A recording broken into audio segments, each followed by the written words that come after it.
চাষ করে না, আমরাই চাষ করি, তবে এখন দুদিন দেরি আছে, একটু একটু কিছুদিন পর লাগাবো ফুলকপি। আমাদের এখানে আমরা নিজেরাই তো ফুলকপি লাগাই, সারা শীতকালটা আমরা নিজেরা ফুলকপি কিনি না তো, চাষ করে খাই আমরা। ফুলকপি, বাঁধাকপি, তোর বিন কলাই, ক্যাপসিকাম সব আমরা লাগাই ওগুলো, আর কিছুদিন পরে লাগাবো। টমেটো, কাঁচা লঙ্কা, গাজর, বিট এগুলো সব লাগানো হয় আমাদের। পালং শাক, মূলো শাক সব লাগাই আমরা, ওগুলো লাগিয়ে চাষ করে খাই। ঘোরাম ডিম লাগাস, আচ্ছা ঠিক আছে, তোকে দেখিয়ে দেবো লাগাই কি না লাগাই, বুঝতে পারছিস।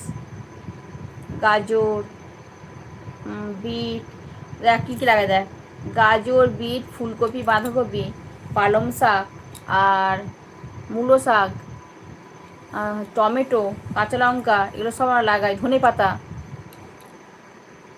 এই সারা শীতকালটা আমরা সবজি কিনি না বেশি, ও তো লাগালে তো হয়ে যাবে ওখান